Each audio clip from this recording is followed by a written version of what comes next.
तो आज के लेक्चर में अपन कुछ क्वेश्चन सॉल्व करेंगे क्रॉस प्रोडक्ट पे बेस्ड, और जो रिजल्ट अपन ने लास्ट लेक्चर में देखे थे उन पे बेस्ड। तो अगर आपने लास्ट वाला लेक्चर देखा हुआ होगा तो ये ज़्यादा समझ में आएगा, क्योंकि कुछ रिजल्ट में डायरेक्ट यूज करूंगा लास्ट लेक्चर से। तो देखो पहला क्या है, prove that this cross this equals to A vector cross B vector. तो काफी सिंपल से क्वेश्चन, अगर ऐसा कोई क्वेश्चन आए इसकी वैल्यू, तो ऐसे चार ऑप्शन मिल जाते हैं अपन को कि सर इसको सॉल्व कैसे करते हैं। तो देखो ये है ना, नॉर्मल मल्टीप्लाई होगा और कुछ नहीं होगा। तो A vector minus B vector cross A vector plus B vector, ये आया है। अब देखो ये भी हो जाता है, ये ए वेक्टर माइनस बी वेक्टर और A vector plus B vector किसको रिप्रेजेंट करते हैं। ज्योमेट्रिकल इंटरप्रिटेशन बताओ इसका किस टाइप से बनेगा, तो वो भी मैं बता दूंगा अभी। क्योंकि देखो ए वेक्टर प्लस बी वेक्टर होता क्या है, एक पैरेललोग्राम जिसकी एडजेसेंट साइड्स ए वेक्टर और बी वेक्टर है, उनका रिजल्टेंट होता है एक डायगोनल, है ना। एक पैरेललोग्राम में अगर एडजेसेंट साइड ए वेक्टर और बी वेक्टर है तो उनका रिजल्टेंट एक डायगोनल की वैल्यू क्या थी, ए वेक्टर प्लस बी वेक्टर, और दूसरे डायगोनल की वैल्यू क्या थी, ए वेक्टर माइनस बी वेक्टर। मतलब उससे रिलेटेड ही डायग्राम बनेगा। तो अभी अपन बना देंगे, पहले इसको सॉल्व करो, प्रूफ कर दो। तो देखो ब्रैकेट है तो नॉर्मल मल्टीप्लाई होगा, तो ये ए पहले ए से होगा, फिर ये ए बी से होगा, फिर ये बी ए से होगा, और ये फिर ये बी से होगा। मल्टीप्लाई करो तो A into A vector cross A vector, ठीक है। ए वेक्टर प्लस, तो बीच में प्लस इंटू प्लस प्लस होगा, तो A vector cross B vector, minus B into A, तो minus B vector cross A vector, और ये बी इंटू इससे मल्टीप्लाई होगा तो माइनस का B vector cross B vector, normal multiply. अब देखो ए क्रॉस ए जीरो हो जाएगा, बी क्रॉस बी जीरो हो जाएगा। सर कैसे हुआ जीरो, लास्ट लेक्चर में भी चिल्ला चिल्ला के बताया था आपको। क्या, सेम एंगल के बीच में एंगल 0 डिग्री होता है, तो ए क्रॉस बी का रिजल्ट क्या होगा, b into B into sine 0। यही तो होगा ना क्रॉस प्रोडक्ट। क्या था, A vector cross B vector equals to A vector का मॉडुलस बी वेक्टर का मॉडुलस साइन थीटा। थीटा क्या था, angle between A vector and B vector. तो b और b के बीच में एंगल कितना हो जाएगा, 0, क्योंकि ये तो एक के ऊपर एक बैठी हुई है ना। सेम लाइंस के बीच में एंगल 0 डिग्री तो होता है, वहां से ये भी 0 हुआ है, वहां से ये भी 0 हुआ, देखा हुआ है। अगर चेंज कर दूंगा डायरेक्शन तो माइनस बाहर आ जाएगा, तो A vector cross B vector plus A vector cross B vector, दोनों 2 A vector cross B vector, बस हो गया। अभी अपन क्या डिस्कशन कर रहे थे, एक पैरेललोग्राम बनाओ। देखो ये पैरेललोग्राम बना, इसकी ये वाली साइड ए वेक्टर है और ये वाली साइड बी वेक्टर है, तो ये वाला डायगोनल क्या था, इनका रिजल्टेंट जिसकी वैल्यू थी ए वेक्टर प्लस बी वेक्टर, और ये वाला डायगोनल था जिसकी वैल्यू थी ए वेक्टर माइनस बी वेक्टर। ये सभी को पता है। अब ए वेक्टर माइनस बी वेक्टर से बनने वाला जो अपना पैरेललोग्राम होगा या जो नेक्स्ट क्वाड्रिलेटरल बनेगा ना, वो कैसे बनेगा। तो देखो अपन ने क्या किया, अपन ने यहाँ पे ये ए वेक्टर माइनस बी वेक्टर है ना, ये जो ए वेक्टर माइनस बी वेक्टर है इसको मैं पैरेलली इधर शिफ्ट कर रहा हूँ। ये क्या है अपने पास, पैरेलली शिफ्ट कर रहा हूँ, पर मैं अपनी डार्क लाइन ही बना रहा हूँ। A vector minus B vector, समझ के आ गए।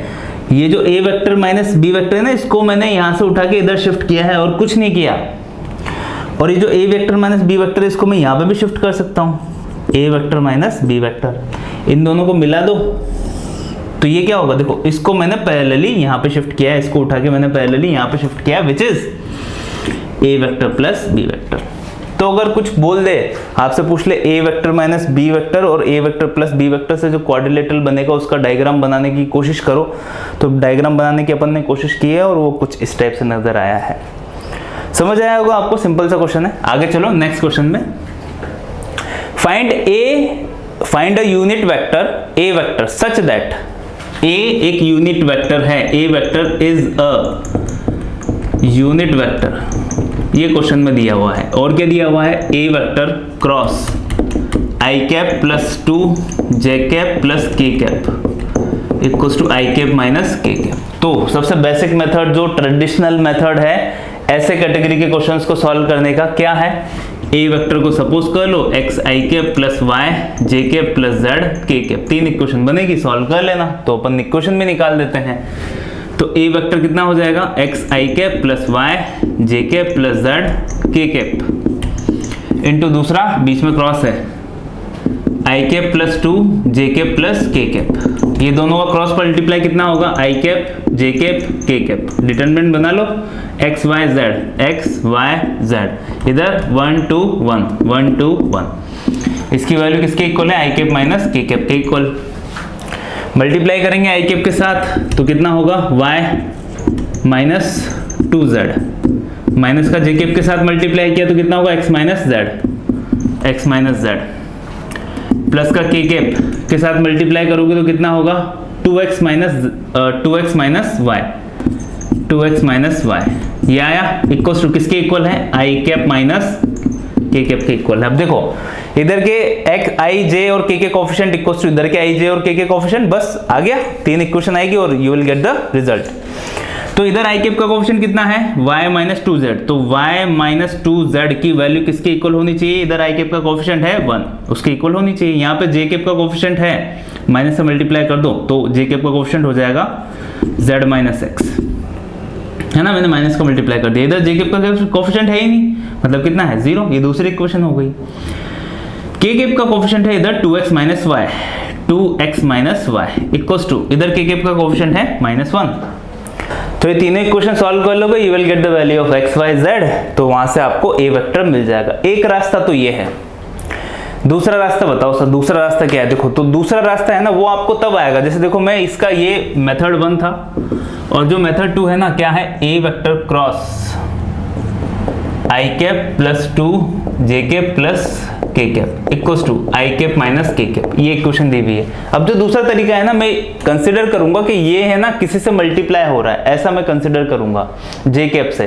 पर देखो ये वाला जो मेथड 2 है ना, ये जो मेथड 2 है ये ऐसा ही नहीं आता है। जब आप ज्यादा से ज्यादा क्वेश्चंस की प्रैक्टिस करोगे ना, तो आप इस मेथड तक खुद पहुंच पाओगे कि हाँ मैं ऐसा सोच सकता हूं। बाकी सॉल्यूशन में देख के ही आप पता लगा सकते हो। तो जितनी ज्यादा से ज्यादा प्रैक्टिस करोगे उतना इंप्रूवमेंट होगा, तभी आप ये वाला मेथड अप्लाई कर सकते हो। तो देखो मैंने क्या किया, ए वेक्टर क्रॉस, अब ऐसी कोई भी इक्वेशन आती है ना, ऐसी कोई भी इक्वेशन आती है ए वेक्टर क्रॉस, तो इधर भी क्रॉस सेम बनेगी। ये अंदर वाली जो वेक्टर है ना, ये सेम बनना चाहिए उधर, ऐसा होता है। तो आई cap plus 2 J cap plus K cap, ऐसा क्वेश्चन लास्ट लेक्चर में भी था अपने पास एक। तो इधर भी मैंने क्या किया, मैंने इधर सेम वेक्टर बनाई, आई cap plus 2 J cap plus K cap, same vector बनाई। अब मैंने इसको देखो, जे तो इधर चाहिए ही नहीं ना, इधर है क्या जे, इधर जे नहीं है, तो मैं इसको जे से ही मल्टीप्लाई कर रहा हूं, जे से क्रॉस मल्टीप्लाई कर रहा हूं कि सर आपने इसको इससे क्रॉस मल्टीप्लाई किया, मतलब होगा क्या, आई cap J cap K cap. पहली वेक्टर क्या है, ओनली जे कैप, तो इसके कोफिशिएंट कितना हो जाएंगे 0 1 0, यहाँ पे कोफिशिएंट कितना हो जाएंगे 1 2 1। इसको क्रॉस, इसको सॉल्व करो तो सॉल्व करते हैं यही आएगा, आई कैप माइनस के कैप। तो देखो सॉल्व करो, आई कैप इंटू 1 है ना, इंटू 1, ये तो 0 हो जाएगा। जे कैप वाला 0 हो रहा है, यहाँ पे 2 0 बन रहे हैं, तो जे कैप वाला तो 0 हो रहा है, तो लिखने की जरूरत नहीं है। और प्लस का के कैप, के कैप में क्या होगा 2 इंटू 0 0 -1, तो ये आ गया ना, कितना आया ये आई कैप माइनस के कैप। तो देखो इन दोनों को सिंप्लीफाई करोगे, इन दोनों को सिंप्लीफाई करोगे तो आपके पास यही आ गया। तो जैसा मैंने बोला, ये याद करने वाली स्टेप नहीं है। आप जब 8-10 क्वेश्चन आप एक टाइप के सॉल्व करते हो ना, जैसे लास्ट लेक्चर में भी था अपने पास एक ऐसा क्वेश्चन, मेरे को समझ आता है कि हाँ इधर ये जो वेक्टर है ना, इधर भी ऐसा ही वेक्टर बनेगा। अब बस उसको किससे मल्टीप्लाई करें, आई कैप जे कैप या फिर के कैप से। तो मैंने जे कैप से मल्टीप्लाई किया कि उधर जे नहीं है। जब ज्यादा से ज्यादा प्रैक्टिस करोगे तो देखो अपने आप समझ आने लग जाएगा। नहीं आएगा तो बेसिक आपको ये जो मेथड है यही अप्लाई कर देना, you will get the solution. But ये ज्यादा आसान है। देखो ये हुआ, अब इस पूरे को इधर लेके आओ तो यहां से ए वेक्टर माइनस जे वेक्टर कॉमन आ जाएगा, cross I cap plus 2 J cap plus K cap, ऐसा हो जाएगा ये इक्वल्स टू 0, है ना। ये पूरा का पूरा इधर आया और मैंने क्या कॉमन लिया यहाँ से, ये जो क्रॉस प्रोडक्ट है ये अपन ने कॉमन ले लिया है। ये इधर आके नेगेटिव होगा तो क्या क्या बच जाएगा, A cap A vector minus J cap रहेगा यहाँ पे। अब देखो ये हुआ। अब अगर ये 0 है ना, जैसे यहाँ पे देखो, अब अपन को पता है A vector cross B vector equals to 0 होता है, तो मतलब ए वेक्टर और बी वेक्टर क्या है, कोलिनियर है, एक ही प्लेन पे होंगे वहां पे या पैरेलल होंगे, ऐसा होता है। आपको पता है, लास्ट लेक्चर में भी खूब डिस्कस किया था। अगर ऐसा है तो यहां से मैं सीधा लिख सकता हूं A vector equals to lambda B vector. तो यहाँ पे दो वेक्टर के लिए हो गया, इसको कंसीडर करो, एक वेक्टर इसको कंसीडर करो, दूसरा वेक्टर। तो यहाँ से मैं क्या बोल सकता हूँ, A vector minus J cap equals to lambda I cap plus 2 J cap plus K cap. तो A vector equals to J cap plus lambda into I cap plus 2 J cap plus K cap.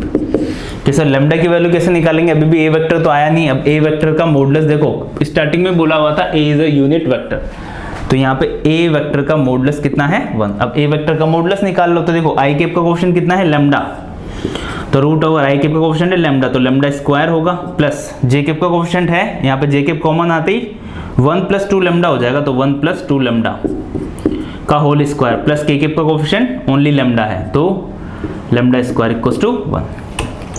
दोनों तरफ square करेंगे अपन, जब अपन दोनों तरफ square करेंगे तो क्या होगा, ये भी अच्छा क्वेश्चन है। देखो यहाँ से इक्वेशन 3 इक्वेशन को सॉल्व करना भी आसान काम नहीं है, आपको उसमें भी टाइम लगेगा और टाइम तो थोड़ा बहुत इसमें भी जाएगा। दोनों तरफ स्क्वायर कर दोगे, you will get lambda square plus lambda square 2 lambda square plus a plus B का होल स्क्वायर ओपन करो 1 + 4 लेमडा स्क्वायर प्लस 4 लेमडा, ठीक है, a square plus B square plus 2ab, हाँ इक्वल्स टू 1 हो जाएगा। 1 से 1 कैंसिल आउट हुआ, 1 से 1 कैंसिल आउट होगा। ये 4 + 2 कितना हो गया 6 lambda square plus 4 lambda equals to 1 - 1 0 है ना। अभी वहां पे 1 नहीं 0 बचेगा, क्योंकि 1 - 1 क्या हो गया है 0।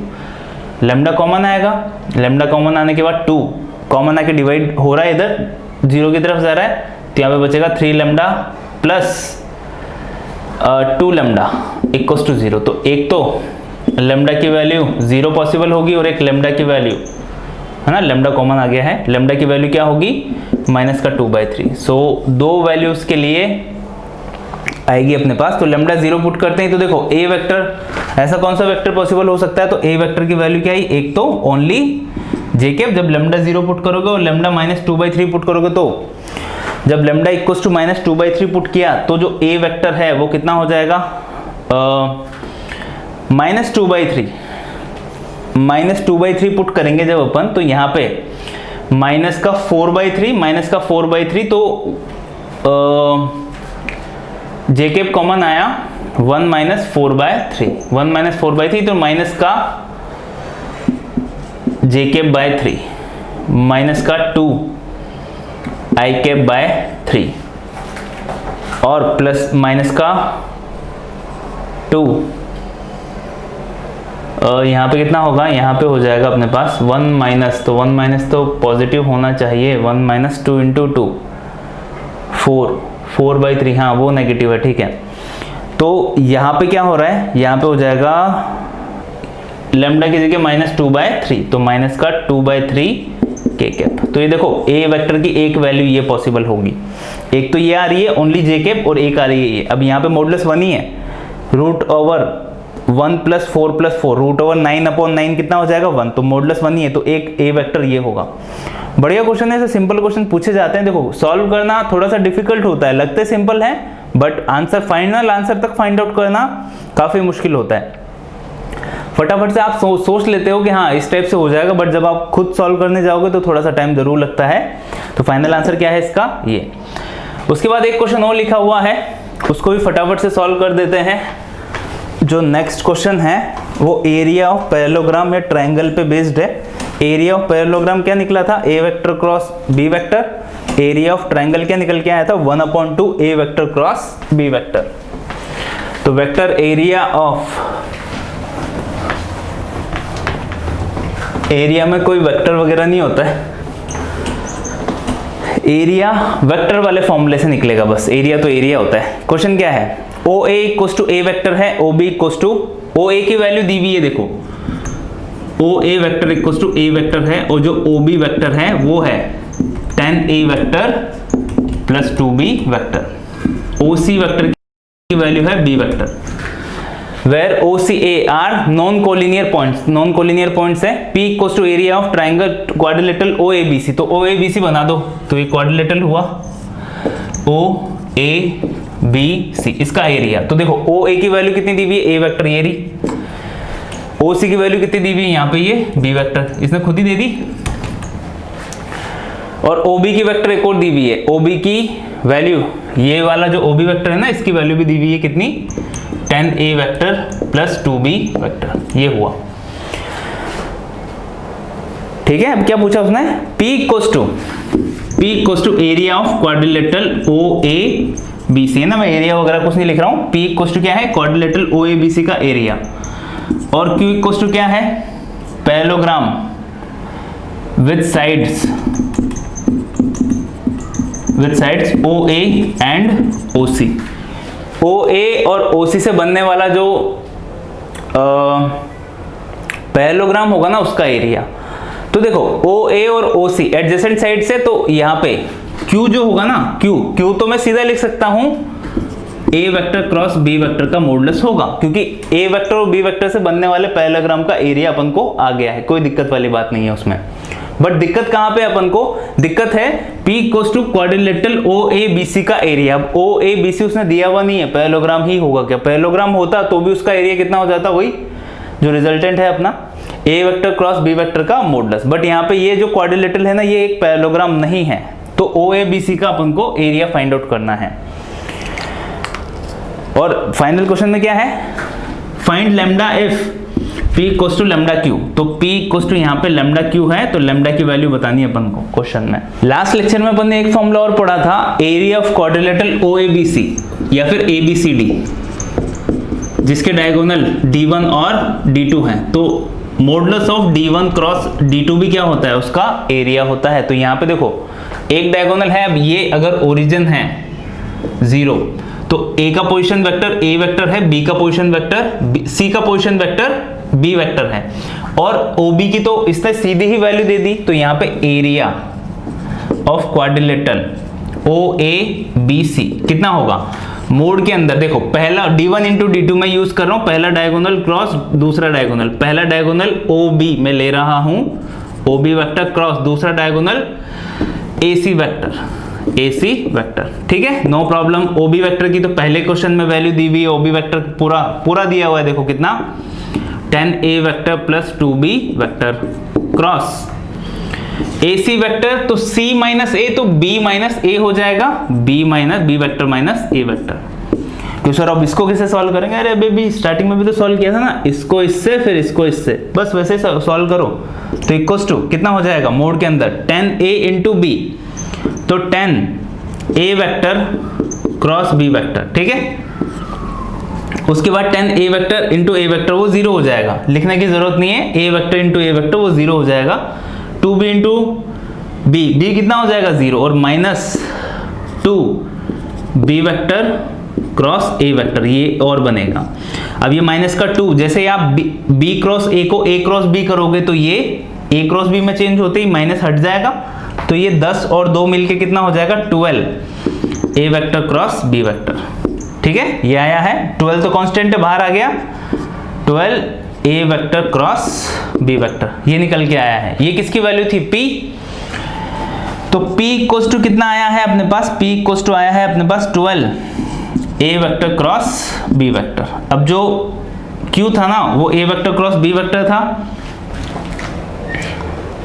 Q क्या था अपने पास, A vector cross B vector. कुछ मिस्टेक हुई है क्या यहाँ पे, नहीं कोई मिस्टेक नहीं हुई, P equals to lambda Q, तो यहाँ पे मैं Q लिख सकता हूँ ना, तो P इक्वल्स टू 12Q, तो Q की वैल्यू, लैम्डा की वैल्यू कितनी हो गई, लैम्डा की वैल्यू 12 आएगी अपने पास। बट जो आंसर है ना, वो लैम्डा इक्वल्स टू 6 आ रहा है, तो यहाँ पे मिस्टेक हुई है अपने पास, अपन से मिस्टेक क्या हुई है, ये जो एरिया है ना, इसमें 1/2 लगता है, ध्यान रखना। देखो ये मिस्टेक जनरल है, होती है, मेरे से भी हो गई, तो आप भी कर सकते हो। एरिया में यहाँ पे 1/2 आएगा, जो अपना नॉर्मल पैरेललोग्राम है उसमें ओनली A क्रॉस B रहता है, जो अपना ट्राइंगल है उसमें भी 1/2 आएगा, D1 D2 यूज करोगे उसमें भी 1/2 आएगा। ये 1/2 नहीं लगाया तो देखो आंसर में अपना गलत हो गया। तो 1/2 मतलब यहाँ पे 1/2 बस ये अपॉन 2 होके ये 6 हो जाएगा, बस यहाँ पे 12 की जगह कितना आएगा 6, तो यहाँ पे 12 की जगह 6, तो P इक्वल्स टू कितना हो गया 6Q, तो लैम्डा की वैल्यू कितनी आई 6। तो ये समझ आए होंगे आपको क्वेश्चन। आगे चलते हैं, कुछ और क्वेश्चन सॉल्व करते हैं। तो इसके बाद देखो ये है अपने नेक्स्ट कैटेगरी के क्वेश्चन। अब ऐसे क्वेश्चन भी एग्जाम में काफी पूछे जाते हैं, इनमें और डिफिकल्टी भी होती है। अगर आपको अच्छे से समझ नहीं आया तो फिर क्वेश्चन सॉल्व भी नहीं होते। क्वेश्चन क्या है, ये एक डायग्राम आपको दिया हुआ है, CD मीडियन है। तो CD मीडियन जो है ना सामने वाली साइड को बाइसेक्ट करता है, मेरे को पता है। तो यहाँ से लेके यहाँ तक का रेशो और ये यहाँ से लेके यहाँ तक का रेशो जो भी होगा ना सेम होगा, 1:1 ही होगा, है ना। मीडियन बाइसेक्ट करता है सामने वाली साइड को। EC क्या दिया हुआ है, एंगल बाइसेक्टर। ये EC ये जो है ना ये एंगल बाइसेक्टर है। EC अपन को दिया हुआ है एंगल बाइसेक्टर। अब देखो एंगल बाइसेक्टर की क्या प्रॉपर्टी होती है, जैसे ये अगर एंगल बाइसेक्टर होगा ना, ये हुआ C, इधर B है इधर A है, तो ये वाली साइड A ये वाली साइड B ले लेता हूं मैं, तो ये E होगा। तो जो एंगल बाइसेक्टर है ना वो सामने वाली साइड को उसको बनाने वाली साइड्स के रेशो में डिवाइड करता है। मतलब ये वाला रेशो A होगा और ये वाला रेशो B होगा, है ना। रेशो की बात कर रहे हैं अपन, यहां से लेके यहां तक की डिस्टेंस रेशो में A रेशो B में होगा। ये भी प्रॉपर्टी होती है, ये पहले से बताया चुका हूं मैं, कोऑर्डिनेट ज्योमेट्री में भी पढ़ी हुई है और वेक्टर में भी अपन ने पढ़ी हुई है इसको। तो ये वाला रेशो 1 है, तो यहां से लेके यहां तक का है ना, अपन E की बात कर रहे हैं, E से लेके A तक का रेशो B होने वाला है ना। B के सामने वाली साइड अगर ये B है और A के सामने वाले ये अगर A है, और A को तो ओरिजिन मानना ही पड़ेगा, तो इसको ओरिजिन मान लो।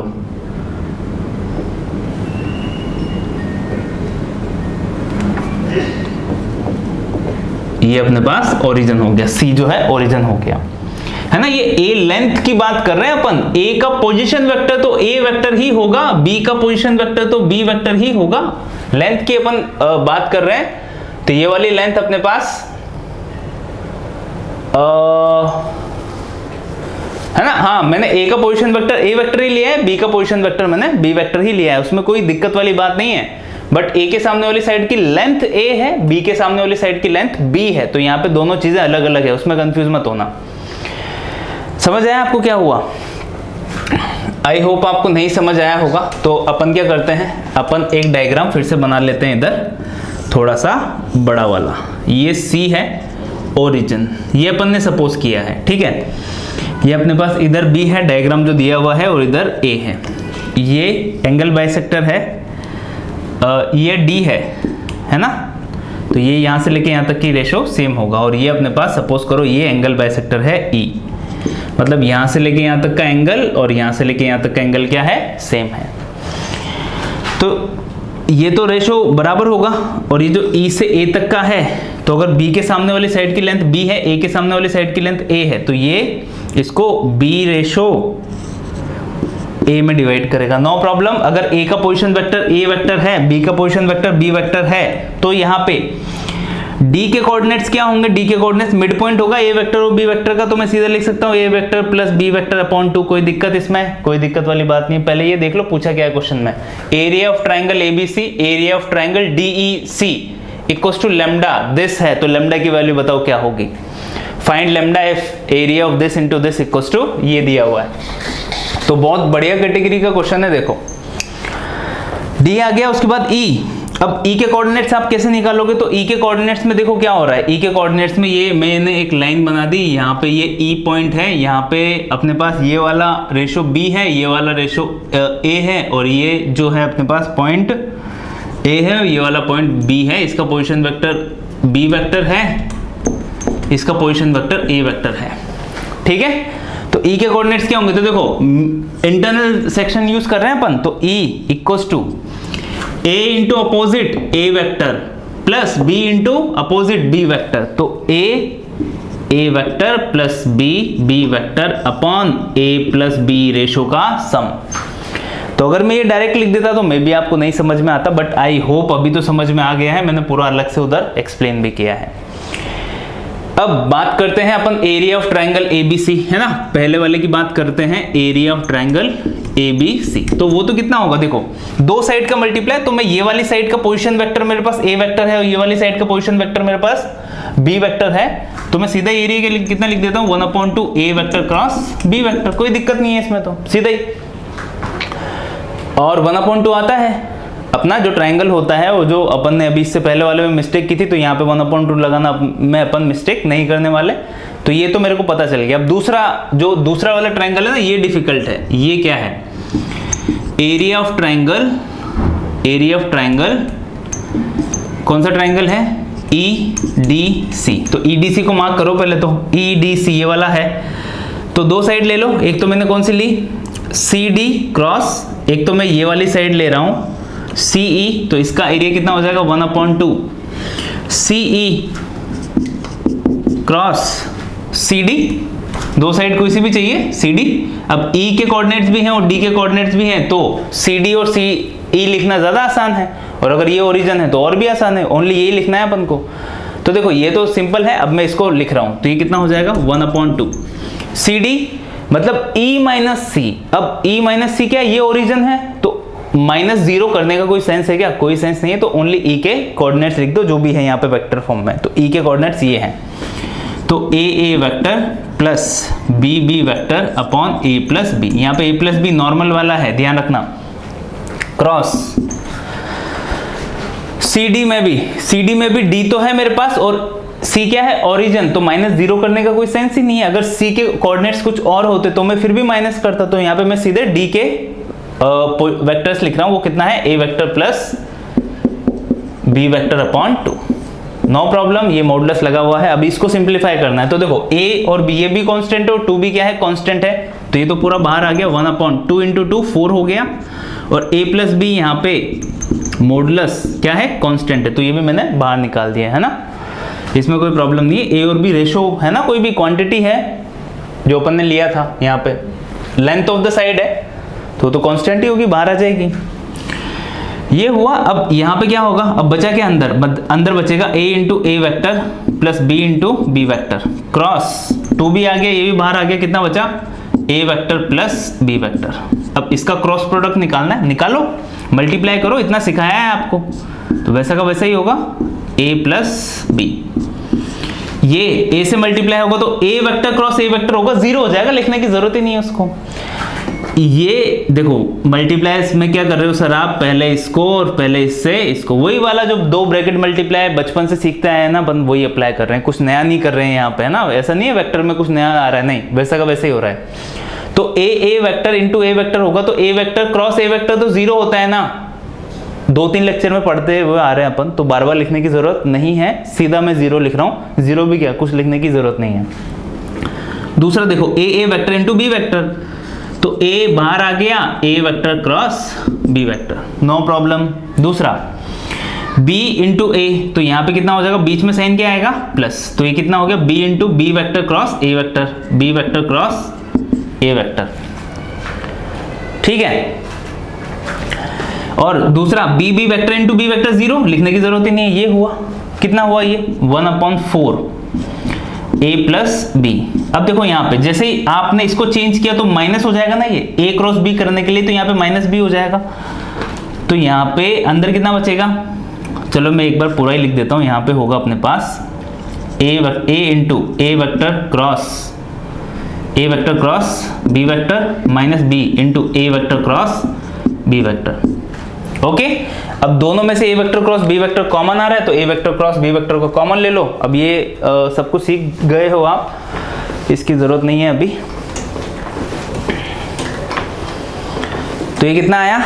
ये आया अपने पास 1/4 A plus B into A vector cross B vector modulus into A vector minus B vector modulus, ठीक है। तो ये जो एरिया है इसकी वैल्यू कितनी आई? इसकी वैल्यू आई अपने पास A क्रॉस B, ये आ गई वैल्यू किसकी? ये दूसरे वाले एरिया की वैल्यू है। तो this upon this equals to ये हो रहा है, तो अब दोनों को डिवाइड करके देख लो। पहले वाला एरिया क्या था? 1/2 A vector cross B vector. दूसरा वाला एरिया कितना आया? दूसरा वाला एरिया ये पूरा आया, तो इसको लिखो यहाँ पे कितना आ रहा है? 1/4। तो A माइनस B है ना, और ये वाला वेक्टर नहीं है ना, दो नॉर्मल A माइनस B है, वो A minus B upon A plus B, और यहाँ पे 1/4 है into normal A vector cross B vector. अभी न्यूमरेटर में तो ये दोनों कैंसिल आउट होगा, ये ऊपर जाएगा, ये 2 से ये 2 कैंसिल आउट हो गया, तो यहाँ पे 2 ऊपर आएगा, और ये कितना हो जाएगा? A plus B upon A minus B, reciprocal हो जाएगा ना, A plus B upon A minus B। तो सॉल्व करने पे लैम्डा की वैल्यू कितनी आई? 2। तो दिस इज अवर लैम्डा। तो ऐसे क्वेश्चन पूछे जाते हैं और सिंपल है। देखो तो समझ आया है ये क्वेश्चन किस टाइप से आया है। सेम टू सेम कैटेगरी का एक और क्वेश्चन है अपने पास, ट्रायंगल। ट्रायंगल के अंदर एक और ट्रायंगल दे दिया और उसने क्या किया है, वही दो ट्रायंगल का रेशो दिया हुआ है आपको और लैम्डा की वैल्यू पूछी है। तो सेम वे में सॉल्व होगा, तो मैं पूरा सॉल्व नहीं करूंगा, उसको पूरा आपको कंप्लीट करना है।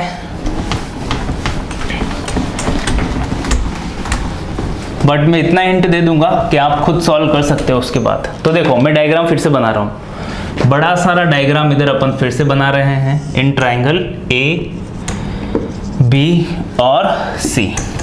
ठीक है, ABC में ये DEF है, यहाँ पे D है, यहाँ पे E है, यहाँ पे F है।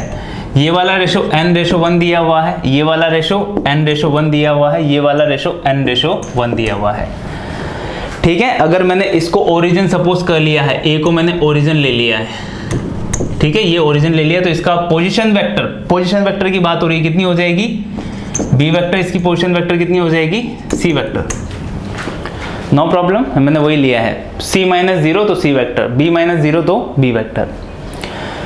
क्या पूछा है इसने बोला है area of triangle ABC upon area of triangle DEF कितना है, lambda into n² + 2n + 1 upon n² - n + 1 ये दिया हुआ है। तो अपन से क्या पूछा है, लैम्डा की वैल्यू बताओ। तो सेम टू सेम कैटेगरी का तो क्वेश्चन है। तो देखो बड़े वाले ट्राइंगल का एरिया ऑफ ट्राइंगल ABC कितना हो जाएगा, 1/2 इंटू AC क्रॉस AB, दो साइड का मॉडुलस, क्रॉस प्रोडक्ट का मॉडुलस।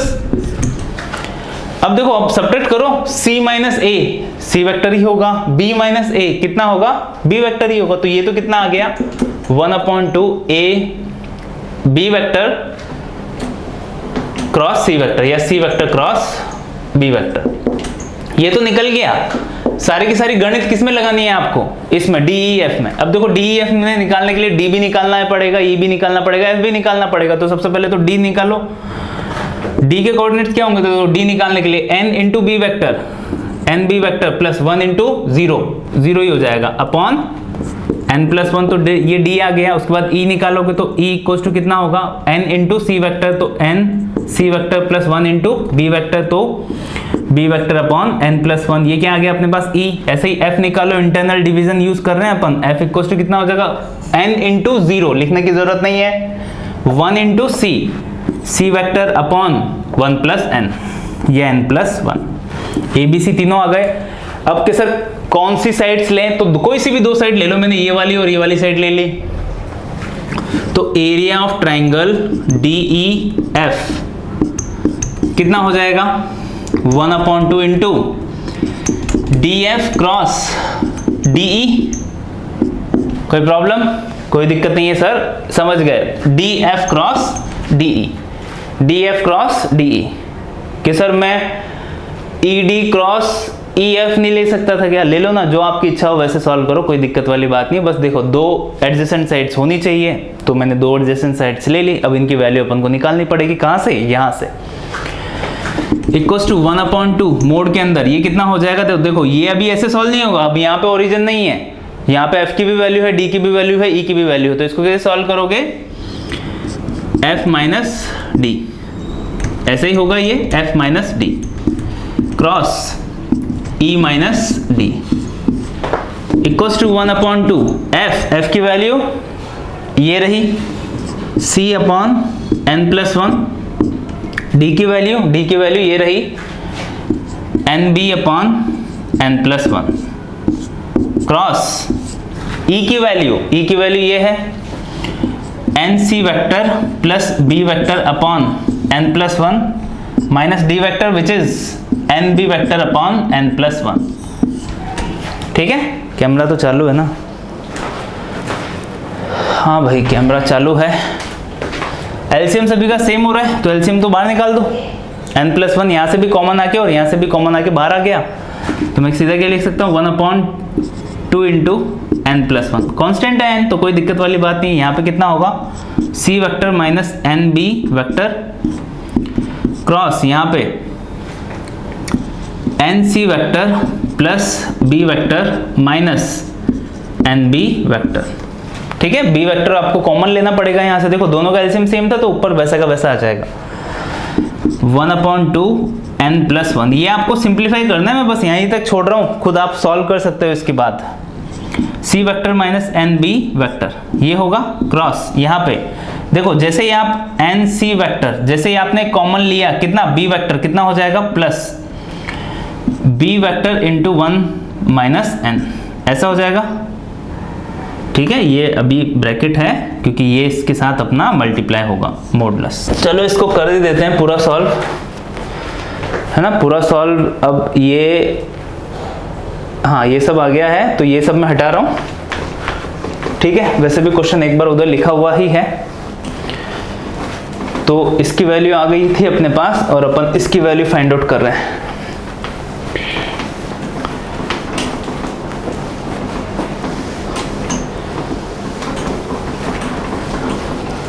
ओके, तो देखो कितना आया, 1/2 × n + 1 कितना रहेगा, अंदर रहेगा C vector minus N B vector, C vector minus N B vector cross this पूरा N C vector plus B vector into 1 minus N normal वाला। अब इसको मल्टीप्लाई करेंगे तो वैसे ही c को पहले इससे, फिर ये वाला c इससे मल्टीप्लाई होगा, फिर n b इससे, फिर ये n b इससे मल्टीप्लाई होगा, वैसे का वैसा मल्टीप्लाई करना है। 1/2 × n + 1 कितना हुआ, c × c, जीरो लिखने की जरूरत ही नहीं है। c से मल्टीप्लाई होगा तो 1 माइनस n बाहर आ जाएगा, 1 माइनस n बाहर आ जाएगा, कितना रहेगा अपने पास, c vector cross b vector. ठीक है, ये हो गया। एन बी इंटू सी, तो यहां से माइनस का n स्क्वायर बाहर आ जाएगा, B vector cross C vector रहेगा, कोई प्रॉब्लम वाली बात नहीं, ये भी समझ आ गया आपको। और b इंटू बी जीरो हो जाएगा, लिखने की जरूरत नहीं है, तो ये इतना आया 1/2 × n + 1। अब यहाँ पे c इंटू बी है बट यहाँ पे b इंटू सी है, तो क्या कर दो 1 minus n c cross b plus हो जाएगा n square, c cross b हो गया, माइनस का अपन ने चेंज कर दिया, b क्रॉस c को c क्रॉस b कर दिया, दोनों में से c क्रॉस b कॉमन आ रहा है, कितना बचेगा, ये बाहर रहेगा 1/2 × n + 1 इंटू यहाँ पे कितना रहेगा, यहाँ पे हो जाएगा अब अपने पास दोनों में से ये कॉमन आया तो 1 minus n plus n square into c cross c vector cross b vector. ठीक है, ये हुआ ना, और ये अपना मॉडुलस के अंदर है अभी भी, वो तो कांस्टेंट था तो बाहर आ गया, उसको अपन विदाउट मोड भी लिख सकते हैं, तो विदाउट मोड मैंने लिख दिया।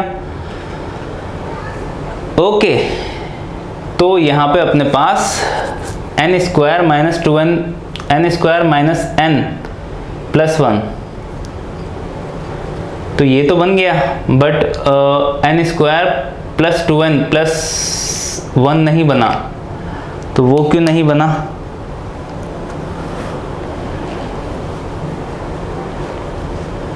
हाँ क्योंकि अपन ने देखो वहां पे दो फैक्टर्स थे तो n + 1 का होल स्क्वायर कॉमन आएगा, वहां पे मिस्टेक हो गई थी, यहाँ पे भी सेम था और क्रॉस इनटू सेम था, एलसीएम दोनों का सेम आ रहा था, आप देख सकते हो रिवाइंड करके थोड़ा सा पीछे जाके देखना, तो यहाँ पे भी n + 1 दोनों में से सेम एलसीएम आ रहा था, यहाँ पे भी n + 1 दोनों में से सेम एलसीएम आ रहा था, बट बीट में क्रॉस प्रोडक्ट था ना, तो इधर का भी n + 1 और इधर का भी n + 1 क्या होगा, n + 1 का होल स्क्वायर बाहर आएगा, मैंने ओनली n + 1 लिखा था, तो यहाँ पे 2 × n + 1 का होल स्क्वायर होगा, तो ये होल स्क्वायर है एग्जैक्टली, ये कितना है, ये होल स्क्वायर है, ये होल स्क्वायर है। अब देखो इसका पहले वाले का एरिया कितना आया, ये दूसरे वाले का एरिया कितना आ गया, दूसरे वाले फर्स्ट वाले ट्राइंगल का ABC का एरिया तो अपने पास ये आ गया 1/2 इंटू दिस, दूसरे वाले का एरिया ये आ गया, कितना आया है, ये आया है अपने पास, देखो 1 माइनस n स्क्वायर को मैं पहले लिख रहा हूं, n स्क्वायर माइनस n + 1